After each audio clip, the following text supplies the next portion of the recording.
Hello and welcome to the TMG Fireside Chat. I'm your host, John Mackey. This podcast series is dedicated to the fire protection life safety industry and discussions with industry leaders on issues and solutions affecting our markets. In this introductory episode, we'll be talking about the importance of mentorship and mentoring relationships.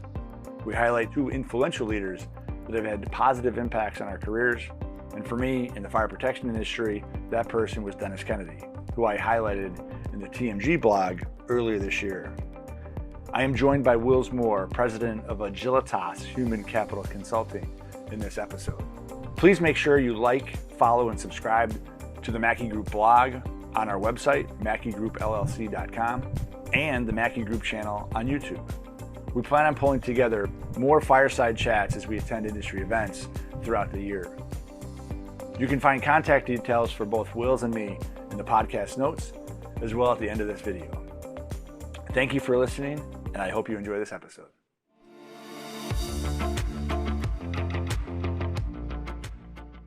Well, hello everyone. John Mackey coming at you from the patio of the Fairhope Brewery and introducing this concept around a fireside chat. And the idea came up to me through my network and some mentors about how to continue the conversation around our blog, around issues going on in the fire protection space, and felt there was an opportunity to develop this concept and introduce you to my friend Wills, who has a human resources consulting business of his own. So Wills, nice to meet you. Nice to see you. Can you talk a little bit about your company and what you do? Yes, thanks, John. So I am, as John said, I do human resources consulting with small and medium-sized companies, and that can run the gamut from anything related to trying to help them hire and retain talent better. It can be things around how do we restructure or how do we grow, and think about that from the people aspect.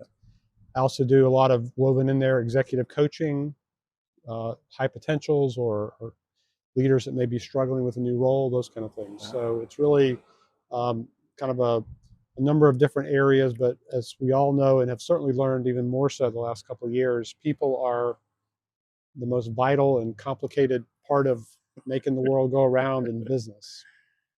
That's a great point. I think that you look at the challenges that we see in today's workforce or workplace, especially coming out of COVID and trying to figure out how do we manage culture in today's new environment when you have a hybrid or a remote workforce. I think it's really puts leaders in a position to try to be more creative, number one. And number two, find new ways to develop relationships and continue to build on that culture. Nice job. And good luck in trying to build that business. I think there's plenty of opportunities out there. Thanks. All right. One of the things we want to talk about today is to build off of a recent blog that we released specific to leadership within the fire protection space and highlighting the retirement of one of my mentors, Dennis Kennedy. We released this blog about 2 weeks ago, and in the blog we talked about the evolution of the relationship that I had with Dennis. I was very fortunate to work with some great leaders in fire protection early in my fire protection career. And because Dennis and I worked in the same building, it created an opportunity for us to really become close, both first as professionals and then secondly as friends. And through that process, really learned a number of aspects of the fire industry itself. Let's start there. You think through your career and people that you've worked with or people that you've gotten to know. Who's the mentor that comes to mind for you? Yeah, I've been fortunate. I've had some really good mentors, and I've had some that maybe were more, I looked at them as a boss and they weren't very good.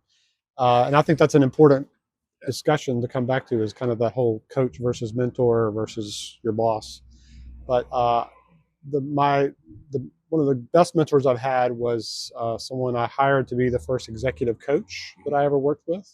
I had just transitioned to a new role and was struggling, and just happened to go to an alumni event with my school, and he was the speaker. And we hit it off, and I hired him, and he was fantastic, and we had a paying relationship for some time, but then that evolved into, as our careers progressed, that evolved into a mentor-mentee relationship, and I think today, maybe after 15 years later, it's a little bit a two-way street. I'm still getting probably the most benefit out of it. But yes, it was super helpful. In fact, when I started my consulting business, he was the first phone call I made. And one of the things that he's been so good at is he is very concise in some of the ways he looks at things in a really good way, paints pictures through stories, analogies, and that's helped me kind of really just crystallize some of my thinking when I was just getting started building my business plan. So, Brandon Smith. Brandon Smith. Shout out to Brandon. Very good. I think that you brought up a couple good points there, right? I think that you made a reference that the relationship has been around for 15 years. Is that what you said? Mm-hmm. Yeah. And obviously, it started out in a professional capacity with regards to just really trying to learn your strengths and weaknesses and help you grow. And I'm going to venture a guess that you probably still go back to those early conversations and things that he reminded you about. Yes. That continue to ring true today. Yes. Yeah. No, I mean, a quick story there. So I had gone to work for a big global nonprofit organization from the private sector. So big change culturally, organization, size, all those things. And I was wanting to move really fast. Mm-hmm. A lot to do, a lot of change to make. And he literally, we had a couple of meetings, and he's like, "You're trying to go too fast, Wills. You got to go at the pace of the organization. You got to read the culture." And he sent me a picture. It was when the U.S. rolled out the 55-mile-an-hour speed limit. And it's a black and white picture of Jimmy Carter standing there with the 55-mile-an-hour speed limit sign. And I printed that out and put it on my wall in my office, and it reminded me to slow down. So yes, that has always stuck with me, and I incorporate that a lot into my coaching, frankly, because I think leaders, are always under a lot of pressure to change, to get a lot done, to do more with less, and that's a real risk and stressor, I think. You made a reference to the difference between a mentor versus a leader versus your boss. Want to go on to that a little bit further? Yeah, so I think that can be an easy thing to get mixed up with. Obviously, boss, I think, is pretty straightforward, but sometimes people maybe have unrealistic expectations around what they're going to get there. If they're looking for guidance and help, a lot of managers and leaders are great at that. They can kind of walk that fine line, but I think, if you have a coach as somebody who really is kind of, you're working with them on a pretty targeted, focused set of challenges or activity, and trying to really, work on something. Mm-hmm. We're coaching to get ready for the game or the season, and then the season's over, the coach takes a break. Right. I think a mentor is more of a long-term relationship that's probably a little bit less structured. It can go different directions. It's probably might not be as much of an accountability thing. Where if you're the mentee, the mentor gives you homework every time, that kind of thing. Right. So I think it's important to be clear about those different types of relationships in our professional lives, and have realistic expectations about it. I think it's I like your point about accountability. A person who validates thought processes, helps to reframe it. Yeah. With regard to context, we have a tendency as leaders, I think, to find ourselves in the weeds. Big time. Right. And this mentor, even if they're working with you at the same company, they have a different perspective. Yes. Right. And so they're not in the weeds with you, more than likely. Right. And able to help guide and influence with regards to different ways to get the work done, or maybe different ways of how to manage a relationship. I think a good mentor asks open-ended questions. It doesn't maybe make as many concrete suggestions like do this, try this, whatever, but more, have you thought about this? They may make suggestions, but there's a less, I think there's less kind of, um, of an answer response expected in Right. that regard. That's It's not black and more, white. yeah. Right. And I think if you're a mentor, you need to really approach it that way, that, because I tend to be somebody I come up with very concrete ideas a lot of times, like, well, try this and do this. And that's something I've had to change with my coaching and professional coaching is you got to be more open-ended. You got to, give people different options to think about and really, don't be so prescriptive that you're kind of putting the pressure on them to then go and do exactly what you said. Right. Right. So we started the conversation about your business and some of the challenges that the employers, companies are going through today. Let's talk a little bit about where mentorship fits in today's workplace, and maybe how to start mentoring relationships. What do you think about that? Yeah, so I think it's a very strategic, high-value activity that a company can pursue. It can be, um, complex depending on the scale of it and the scope and those kind of things. Um, Obviously, I'm a big fan of it. I think that you can start small, and I think the big thing is, again, to both parties in the relation define what is the role of the mentor or the mentee, what's expected, how long is this going to go on, those kind of things. Mm-hmm. But I think we absolutely need them even more in today's kind of tumultuous times, because people are more willing to consider other opportunities. They're more mobile, and I think having something like a mentoring relationship is one of those kind of value-added benefits that's not cash in the pocket, that could be something that really helps people stick around and retain talent. Right. Yeah. I think, like you said earlier, it solidifies the culture, right, that you're trying to drive into your business, right, or want to nurture.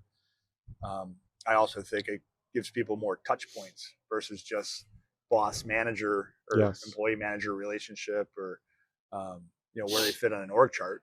Yep. When we've got a workforce that's spread out in some sort of hybrid environment or remote environment, we need those touch points. So Yeah. how do you manage that? And not necessarily because it's their boss, yes. but somebody else that's keeping an eye on the broader aspect of the organization and doing what they can to support and help people grow and develop. Yeah, and again, I mean, you've got much more hybrid work relationship now between employee and employer, mm-hmm. and people who are working at home. I mean, I don't think there's any replacement for being together face to face, having a beer or coffee or whatever. Yeah. But I mean, the new normal is maybe that's a couple of days a week or a couple of days a month, but there's also an expectation for a lot of people in a lot of roles that they're going to be remote, and so you really have to figure out other ways to kind of help them be engaged in their work and the company, and having a mentor, giving somebody who's a high potential, or any leader, anybody, a mentor is, I think, a significant commitment. Yep. It sends a great signal. So a lot of mentoring, in my experience, a lot of mentoring programs have always been structured from a corporate environment or some sort of corporate initiative under high potential talents, or someone who's been identified as a future leader. Can you share your perspective on the formal aspect of mentoring? Does it always have to be a formal aspect and sponsored by corporations, or is there an opportunity for people to develop relationships with those they work with, within their org chart or somebody else in the business, to help them through a mentoring opportunity as well? In today's environment, with so many changes going on in the workforce, should mentoring be limited to levels in the organization, or is there a benefit to cross-generational, or maybe that younger person's been in their career for 5-6 years, reaching out, or vice versa, that 15 to 20-year executive reaching down in the organization and saying, hey, I need someone to teach me what your generation, the new generation, expects. So is there some benefit in that? I'll call it a two-way mentoring relationship, and how that can help an organization or even help individuals in that process?